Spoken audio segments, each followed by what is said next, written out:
கொடி வந்து ஸ்பெயின் நாட்டோட கொடி நிறம் இல்ல, அது தவறுங்க. வெட்டி பயிலுவ 1008 கேள்வி கேட்பா, அதுக்கு நம்ம பதில் சொல்லிட்டு இருக்க முடியுமா? 200 ரூபாய்க்கு வேலை செய்கின்ற கொத்தடிமைகள் கூட்டம் தான் இது போன்ற விமர்சனங்களை முன்வைப்பாங்க.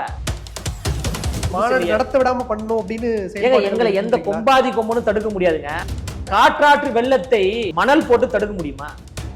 பெரியார் அவர்கள் எங்களுடைய வழிகாட்டி தான். திமுக என்பது எங்களுடைய அண்ணன் மாதிரி நினைச்சுக்கோங்க. அண்ணன் தப்பு பண்றாரு, தம்பி நாங்க சுட்டி காட்டுறோம், நீ தப்பு பண்ற, கூட இருந்தே நீங்க சுட்டி காட்டலாம்ல. தமிழ்நாடு என்ன நீங்க குத்தகை எழுதி வச்சிருக்கீங்களா? 100 வருஷத்துக்கு நாங்க தான் தமிழ்நாட்டை ஆளுவோன்னு. ஜனநாயக நாடுங்க தமிழ்நாடு. மிகவும் வளமான ஒரு தமிழ்நாடாக இருந்தது. இன்று சுடுகாடா மாறி இருக்கா இல்லையா? அது யாரு காரணம்? எதற்காக ஆண்ட கட்சிகளும் ஆளுங்கட்சிகளும் ஏன் எங்களை பார்த்து பயப்படுறாங்க? ஐயா கமலஹாசன் அவர்கள் வரும்போது பயந்தாங்களா? நம்ம எதை சொல்லி காலங்காலமா ஏமாத்தி ஆட்சியில் இருக்கிறோமோ அதே கொள்கையை கொண்டு வந்து மக்களுக்கு நல்லது செய்யணும்னு வராங்களே. நிறைய பேர் சொன்னாங்க இவர் அரசியலுக்கே வரமாட்டாருங்க அப்படின்னாங்க. அரசியலுக்கு வந்தார். மாநாடே நடத்த மாட்டாருங்க, மாநாடு நடத்துவார். முதலமைச்சரே ஆக மாட்டாருங்க, முதலமைச்சரும் ஆவார். Jayachandran Gold and Diamonds, now at Palikatnai. 777 in Tasty Treat. ஹெல்தியான சமையலுக்கு நல்லெண்ணெய். ஒரிஜினல் டேஸ்டிக்கு 777 செக்கு நல்லெண்ணெய். நல்லது உணவுக்கும் உடலுக்கும். 777. வணக்கம். வணக்கம். புசி ஆனந்த் அவர்கள் வந்து ரொம்ப நெகிழ்ந்து ஒரு கண்கலங்குற ஒரு மொமெண்ட் பார்த்தேன். அந்த மொமெண்ட்டுக்கு பின்னாடி கண்டிப்பாக ஒரு பெரிய ஒரு உழைப்பு இருந்திருக்கும், இல்லை ஒரு கஷ்டமான ஒரு சூழல் இருந்திருக்கும். அது அந்த அந்த இதை வந்து உணர முடிஞ்சதுன்னு தான் சொல்லணும். ஒரு முதல்ல தளபதி அவர்களுடைய ஒரு ரசிகராக இணையும் போது அவரை வந்து அந்த தெருவுலையோ இல்லை அவங்க வீட்லேயோ அந்த ஊர்லேயோ என்ன சொல்லியிருப்பாங்க பாரு, ஒரு ரசிகர் கூட்டத்தில் சுற்றிக்கிட்டு இருக்கான், ஒரு ரசிகர் மன்றத்தில் இருக்கான், இவெல்லாம் என்ன பண்ண போகிறான் அப்படின்ற ஒரு ஏளன பேச்சு, கேலி, கிண்டல், அவமானங்கள், விமர்சனங்கள் எல்லாத்தையும் கடந்து தான் வந்திருப்பாங்க தோழர்கள். சாதாரண ஒரு ரசிகராக இருந்த அந்த தோழர்கள் இன்று வந்து ஒரு அரசியல் கட்சியினுடைய மாநில செயலாளர்களாக, மாநில தலைவர்களாக, மாவட்ட செயலாளர்களாக, மாவட்ட தலைவர்களாக, நாளைக்கு அவங்க தானே சட்டமன்ற உறுப்பினராக போறாங்க, நாளைக்கு அவங்க தானே நாடாளுமன்ற உறுப்பினராக போறாங்க. தளபதி அவர்கள் முதலமைச்சரானா தளபதி அவர்கள் பின்னாடி இருந்த அந்த ரசிகர் கூட்டம் தானே இன்று தோழர்கள் என்று அழைக்கக்கூடிய அந்த கூட்டம் தானே நாளைக்கு மந்திரிகளாக மாற போறாங்க. அப்போ அது வந்து ஒரு உணர்வு பூர்வமான ஒரு நாள். நம்ம வந்து ஒரு நடிகரை நம்பி நம்ம போயிருந்தோம். அந்த நடிகர் வெறும் நடிகராக மட்டும் இல்லாமல் நம்மளை எல்லாம் வழிநடத்தக்கூடிய ஒரு தலைவராக உருவானாரு. அவர் மட்டும் தலைவராக உருவானது மட்டுமல்லாமல் நம்மளையும் தலைவராக உயர்த்தினாரு அப்படின்ற அந்த ஒரு உணர்வு இருக்குல்ல, அந்த உணர்வு எல்லாரையும் கண்கலங்க வைக்கும். அது ஒரு நல்ல பார்வைங்க. இதுதாங்க ஒரு தலைமை பண்பு. தன் பின்னாடி வந்த ரசிகர் கூட்டத்தை வெறும் ரசிகர் கூட்டமாக மட்டும் வைக்காமல் அவர்களை அடுத்த தலைமுறைக்கான தலைவர்களாக மாத்துறாரு. பாத்தீங்கன்னா இதுதான் தலைமை பண்பின் உச்சம். அதான் இப்ப சொல்லும் போது கூட ரசிகர்கள் தான் அடுத்து சட்டமன்ற உறுப்பினர்கள் ஆக போறாங்க அப்படின்னு சொல்றீங்க. இப்போ தமிழக வெற்றி கழகத்தோட திட்டங்கள்ல வந்து பிற கட்சியில இருக்கிற முக்கியமான தலைவர்களையும் உள்ள எடுக்கலாமா அப்படின்னு ஒரு பேச்சு போயிட்டு இருக்கு, அதெல்லாம் கேள்விப்படுறேன். இல்ல, நம்ம வந்து இழுக்கிற கூட்டம் கிடையாது. நம்ம யாரையுமே வாங்க அப்படின்னு நம்ம இழுக்கவே இல்லை. தலைவர் அவர்கள் கொள்கையை சொல்றாங்க, கோட்பாடுகளை சொல்றாங்க, சித்தாந்தத்தை சொல்றாங்க. கட்சியில் இணைவதற்கு முன்பாகவே இந்த உறுதிமொழியை படித்துக் கொள்ளுங்கள் என்று ஒரு உறுதிமொழியை வெளியிட்டு இருக்கிறாங்களே, அந்த படிக்கின்ற பொழுது மண் சார்ந்து, மக்களின் உரிமைகள் சார்ந்து, மக்களின் நலன் சார்ந்து, தமிழ்நாடு வாழ்வியல் சார்ந்து, பண்பாடு சார்ந்து, கலாச்சாரம் சார்ந்து அந்த உறுதிமொழிகள் இருக்கு. நம் நாட்டின் விடுதலைக்காக போராடிய வீரர்களை நினைவு கொள்ளணும்னு சொல்றாங்க. மொழி உரிமைக்காக போராடிய மொழி போர் தியாகிகளை நம் நினைவு கொள்ளணும்னு சொல்றோம். இந்தியாவினுடைய அரசமைப்பு சட்டத்திற்கு உட்பட்டு நம் பணி செய்யணும்னு நம்ம சொல்றோம். மத நல்லிணக்கம் இருக்க வேண்டும், ஒற்றுமை இருக்க வேண்டும், சமூக நீதி பாதையில் பயணிக்க வேண்டும் என்கின்ற முற்போக்கு சிந்தனையோடு, இந்த வாழ்வியலுக்கு தேவையான கருத்தியலோடு தளபதி அவர்கள் வருவதால் நம் யாரையும் இழுக்க வேண்டிய அவசியம் இல்லை. அவர்கள் ஈர்க்கப்பட்டு நம்ம கிட்ட வந்துருவாங்க. நீங்க வெல்கம் பண்ணி கண்டிப்பா கண்டிப்பா. அதாவது ஜனநாயக நாடு, அரசியல் கட்சி ஆரம்பிப்பதற்கு எல்லாருக்கும் உரிமை இருக்கு. இந்தியாவினுடைய ஒரு குடிமகனாக இருந்துட்டாலே அரசியல் கட்சி ஆரம்பிக்கலாம். அப்போ நம்ம ஜனநாயகம் பாதுகாக்கப்படணும், சமூக நீதி பாதுகாக்கப்படணும் என்கின்ற ஒரு உன்னத பார்வையோடு வருகின்ற பொழுது நம்மை பிடித்து வரக்கூடியவர்கள் நம்ம எப்படி தடுக்க முடியும்? நம்மளை பிடிச்சி, நம்ம கொள்கையை பிடிச்சி தானே வராங்க. அப்போ வரக்கூடியவர்களை அரவணைக்கக்கூடிய ஒரு தாயுள்ளம் கொண்டவர் தான் தளபதி அவர்கள். அதுல எந்த மாற்று கருத்தும் கிடையாது. எனக்கு பர்சனலா எனக்கு தெரியும், நிறைய பேர் மாற்று கட்சியிலிருந்து நம்ம கட்சிக்கு வராங்க, தளபதி அவர்கள் அரவணைக்கிறாங்க. இன்னும் பல பேர் இருக்கிறது, பெரிய தலைவர்கள் பேசி கொண்டிருக்கிறாங்க. ஆண்ட கட்சியில், ஆளும் கட்சியில் இருந்த முக்கியமான நபர்கள் எல்லாம் நம்ம தமிழக வெற்றி கழகத்தில் இணையலாம்.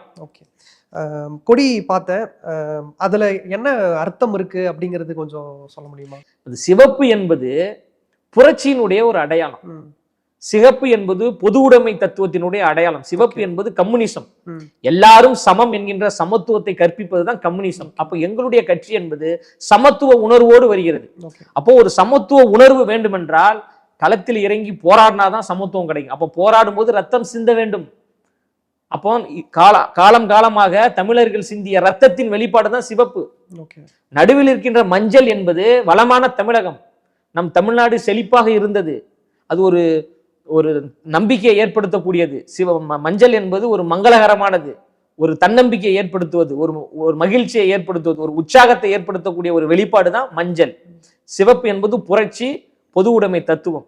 உள்ளிருக்கின்ற அந்த நீலம் என்பது எப்படி வானம் நீலம், வானத்துக்கு எல்லையே கிடையாதுல்ல, அது போன்று நம்முடைய சிந்தனைகளும் நம்முடைய செயல்பாடுகளும் நம்மளுடைய கருத்தியலும் மிக விரிந்து இருக்கணும், பரவலா இருக்கணும், எல்லாரையும் நேசிக்கணும், எந்த பாகுபாடும் பார்க்கக்கூடாது என்பதின் வெளிப்பாடு தான் நீலம் என்பது.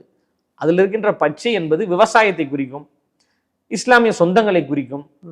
காலங்காலமாக இவர்கள் சிறுபான்மை என்று நசுக்கிறாங்கல்ல, அப்ப நாங்க சிறுபான்மைகளின் பக்கம் இருக்கிறோம், இவர்களும் எங்களுடைய தோழர்கள், இவர்களை நீங்க சிறுபான்மைன்னு சொல்லாதீங்க, நாங்க ஒரு பாதுகாப்பு அரணாக நாங்க நிற்போம் அப்படின்றது பிரதிபலிக்கக்கூடியதாக இருக்கலாம். கொடி ஸ்பெயின் நாட்டோட கொடி நிறம் இல்ல, அது தவறுங்க.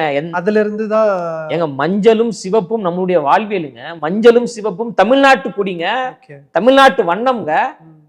தமிழ்நாட்டு கொடி என்று சொல்லப்படுகின்ற சிவப்பையும் மஞ்சையும் இந்த கொச்சைப்படுத்தி பேசுறாங்களா? வெக்கமா இல்ல? முதல்ல கொடி யாருக்கானதுன்னு தெரியணுமா கூடாதா? மஞ்சள் யாருக்கான கொடி? அந்த சிவப்பு யாருக்கானது? பொது நிறம் என்பதை தாண்டி தமிழர் வாழ்வியல் நிறங்க, தமிழ்நாடு பண்பாட்டு நிறம். அது நிறத்தை முதல்ல போய் பார்க்க சொல்லுங்க, நிறத்தை படிக்க சொல்லுங்க, தமிழ்நாடு வரலாறை படிக்க சொல்லுங்க, தமிழ்நாடு கலாச்சாரம் இருக்கிற எல்லா கம்யூனிசமும் பயன்படுத்துற நிறமா ரெட் தானே இருக்கு. அது நம்ம தமிழுக்குன்னு மட்டும் நம்ம பார்க்க முடியாதுல்ல. தமிழர்கள் மிகப்பெரிய கம்யூனிஸ்ட சித்தாந்தம் கொண்டவங்க. அதனாலதாங்க பிறப்புக்கும் எல்லா உயிருக்கும் என்கின்ற உன்னத கோட்பாடை முதல்ல அந்த உலகத்துக்கு சொன்னது யாரு? மிகப்பெரிய ஒரு கம்யூனிசவாதியே தமிழர்கள் தான். நமக்கென்று 2000 ஆண்டு கால வரலாறு இருக்கு, நமக்கான பண்பாடு இருக்கு, நமக்கான வாழ்வியல் இருக்கு. அதெல்லாம் போய் படிக்க சொல்லுங்க. ஒவ்வொரு வண்ணமும் ஒவ்வொரு புரட்சியை ஏற்படுத்தும். தமிழ்நாடு மிகவும் வளமான ஒரு தமிழ்நாடாக இருந்தது, இன்று சுடுகாடா மாறி இருக்கா இல்லையா? அது யாரு காரணம்? நாள்தோறும் சட்ட ஒழுங்கு பிரச்சனை வருதா இல்லையா? கொலை நடக்குதா இல்லையா? கொள்ளை நடக்குதா இல்லையா? பாலியல் படுகொலைகள் நடக்குதா இல்லையா? பல போதைப் பொருட்கள் சமூகத்துல இயல்பா கிடைக்கிற அளவுக்கு சூழல் இருக்குதா இல்லையா? அப்ப இதையெல்லாம் மாற்ற வேண்டிய ஒரு சூழல் இருக்குல்ல. இப்ப வளமான தமிழகம் இருந்தது, தமிழ்நாடாக இருந்தது, எப்படி இப்படி ஒரு சுடுகாடாக மாறி இருக்கு? அப்ப இதுல இருந்து ஒரு மாற்றம் தேவைப்படுது. நீங்க சொல்றது ஒட்டுமொத்த இந்தியாலுமே இந்த சிக்கல், இந்த பிரச்சனை அப்படிங்கிறது இருக்குங்கிறதுனால நீங்க தமிழ்நாடு மட்டும் மாத்த போறீங்களா இல்ல ஒட்டுமொத்த எங்களுடைய கட்சி தமிழக வெற்றி கழகங்க. எங்களுடைய கட்சி மாநில கட்சி, பிற தமிழ் மாநிலத்திற்கான ஒரு கட்சி. நாங்க யாருக்கும் எதிரானவர்கள்லாம் கிடையாது. நாங்க சொல்ல பிறப்புக்கும் எல்லா உயிருக்கும்ன்றோம்ல. இப்ப சமத்துவம்ன்றது தமிழர்களுக்கு மட்டுமா சமத்துவம் வேணும்? மனிதர்களுக்கு வேணும் சமத்துவம். சமூக நீதி என்பது மனிதர்களுக்கு வேணும். சாதி கூடாதுன்னா தமிழர்களுக்கு மட்டும் சாதி கூடாதுன்னு கிடையாது. மனிதனா பிறந்த யாருமே சாதி பார்க்காத, மதம் பார்க்காத, ஏற்றத்தாழ்வு பார்க்காத, பிரிவினை பார்க்காத, நீ நானும் ஒண்ணு, நம்ம எல்லாம் ஒற்றுமையா இருக்கணும் அப்படின்ற ஒரு பார்வையில தானே நம்ம சொல்றோம். அதனாலதான் தலைவர் சொல்றாரு பிறப்புக்கும் எல்லா உயிருக்கும் என்கின்ற சமத்துவ கோட்பாடு தான் தமிழக வெற்றி கழகத்தினுடைய ஒரு கோட்பாடு. அப்ப அந்த வண்ணம் என்பது மக்களுக்கான வண்ணம், மக்களின் வாழ்வியலுக்கான வண்ணம். அதை போயிட்டு நீங்க ஸ்பெயின், அமெரிக்கா, ஜப்பான் என்று சொல்லுவது எங்களை விமர்சிக்கக்கூடிய ஒரு செயல். போற்றுவோர் போற்றட்டும், தூற்றுவோர் தூற்றட்டும். இப்போ நம்ம தமிழர்களுக்கான ஒரு வண்ணம் சொல்றீங்க, ஓகே. இப்போ இந்த வாகைப்பூ தான் நடுவுல இருக்கிற அந்த சின்னத்துல இருக்குங்கும் போது இங்க இருந்த வாகைப்பூ மஞ்சள் நிறம் சார்ந்த ஒரு பூவா தான் இருக்கும். கொடியில காட்டப்பட்டிருக்கிற சிகப்பு நிறத்துல இருக்கிற வாகைப்பூங்கிறது இங்க உள்ளதே இல்ல. அது சவுத் ஆப்பிரிக்கால இருந்து வந்த. நீங்க சமூக வலைதளத்துல இருந்து பார்த்து கேள்வி கேட்பதே தவறு.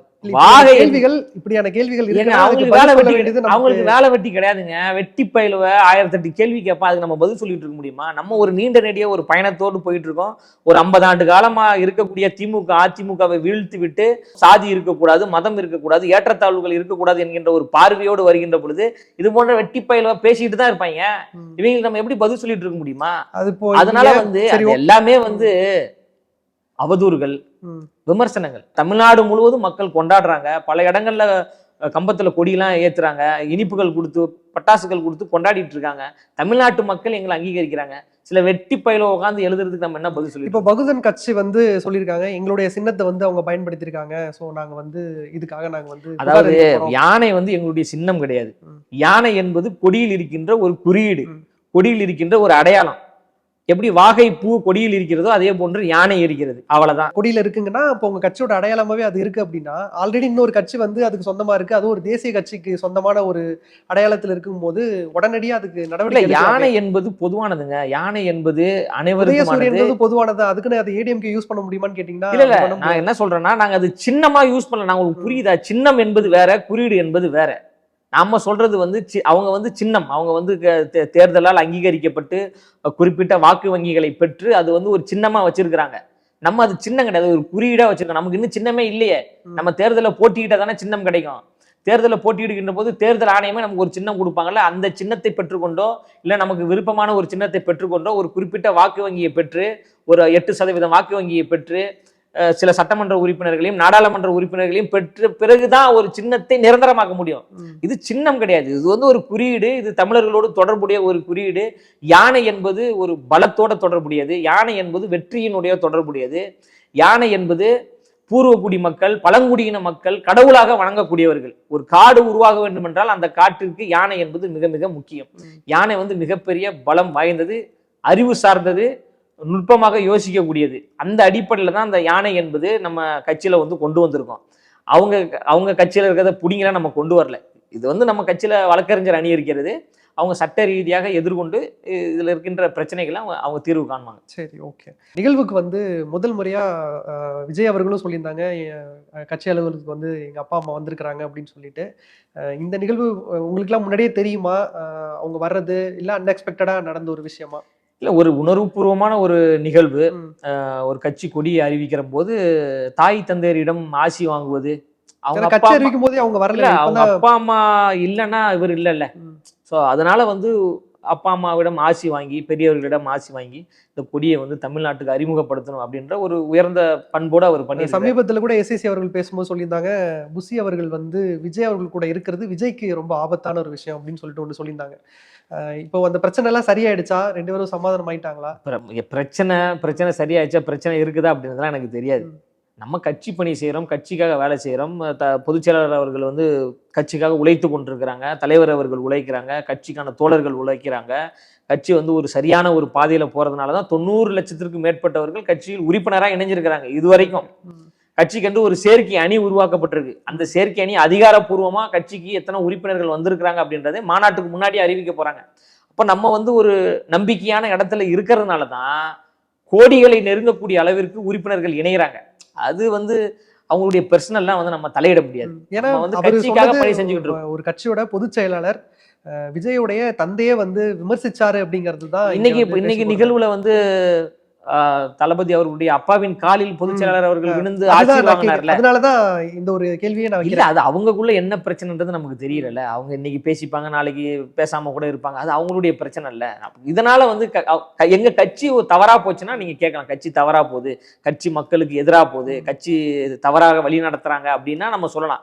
கட்சி சரியாக வழி நடத்த கட்சி ஆரம்பிக்கும் முன்னாடியே ஒரு கட்சியோட பொதுச் செயலாளர் மேல, அதுவும் கட்சி தலைவருடைய தந்தை வந்து விமர்சிக்கிறாங்க. அவங்க நீண்ட காலம் முதல் விமர்சனம் அங்கிருந்து இல்ல பிரதர், அவங்க வந்து நீண்ட காலம் பழக்கம் கொண்டவர்கள்.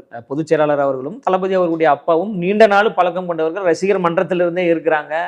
அவங்க வந்து இயல்பா பழகக்கூடியவர்கள், நல்ல ஒரு அந்யோன்யத்தோடு இருக்கிறாங்க, ஒரு பாச உணர்வோடு இருக்கிறாங்க.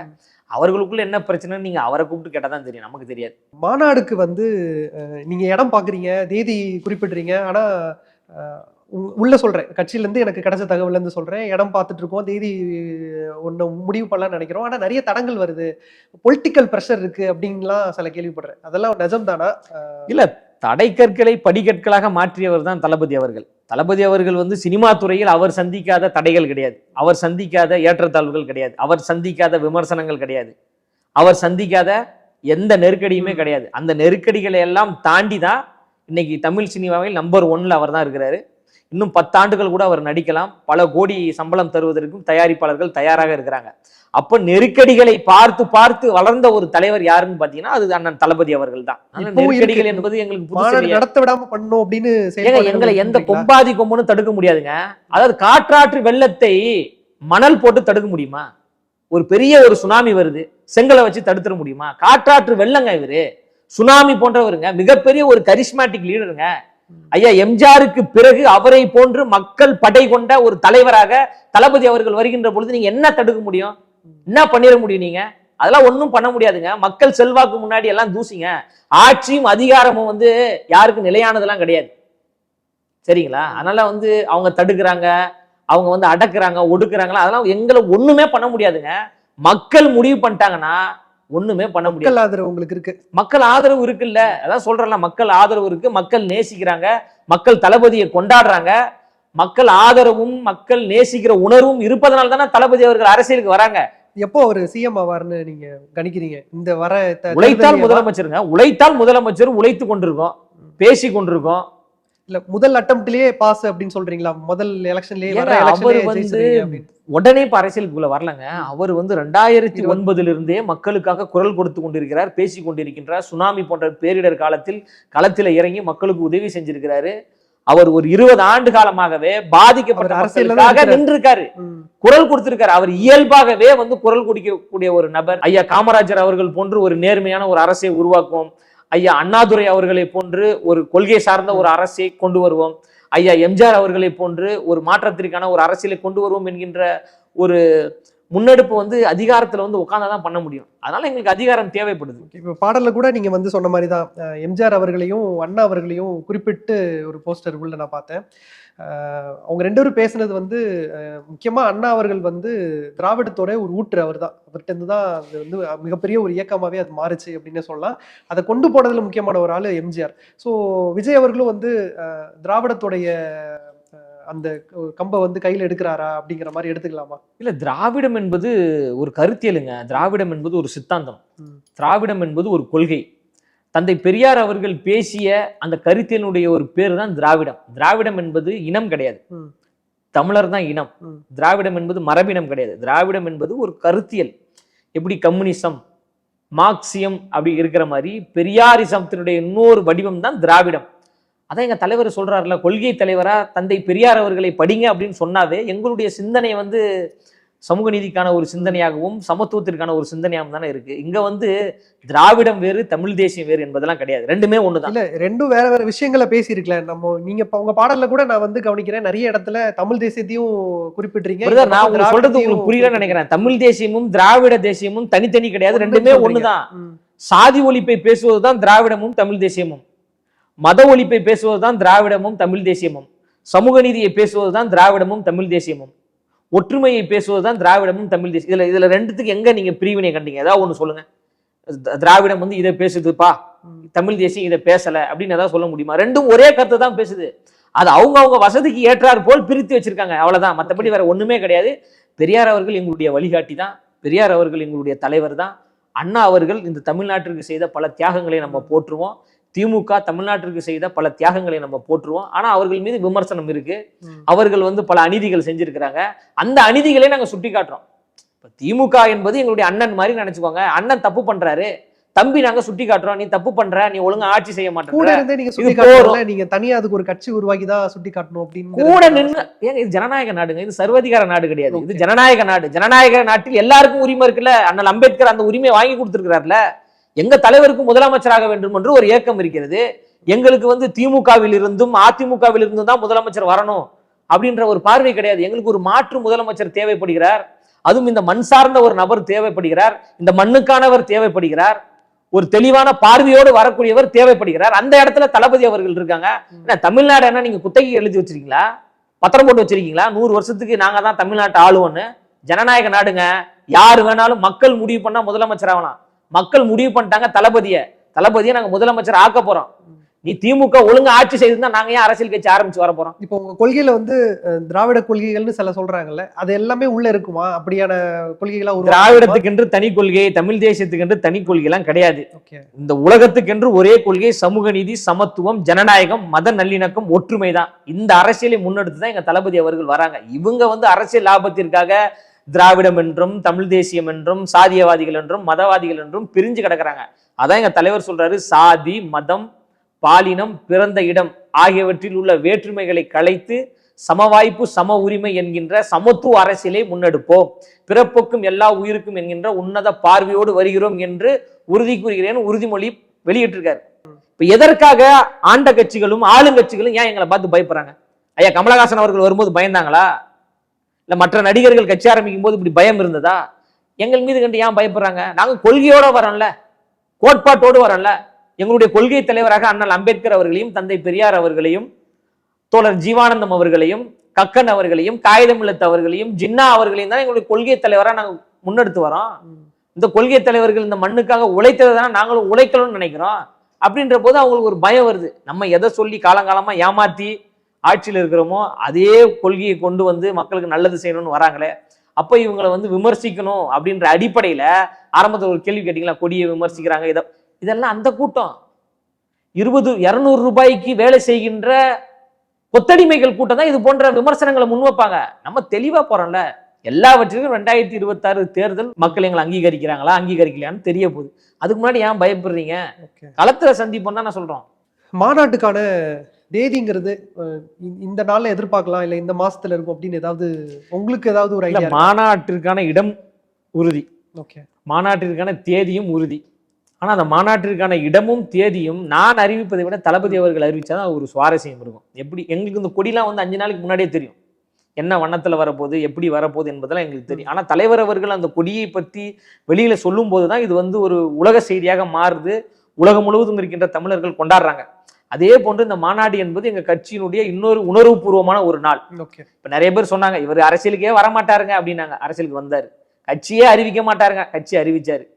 கொடியே அறிவிக்க மாட்டாருங்க, கொடியும் அறிவிச்சிட்டாரு. மாநாடே நடத்த மாட்டாருங்க, மாநாடும் நடத்துவார். முதலமைச்சரே ஆக மாட்டாருங்க, முதலமைச்சரும் ஆவார்.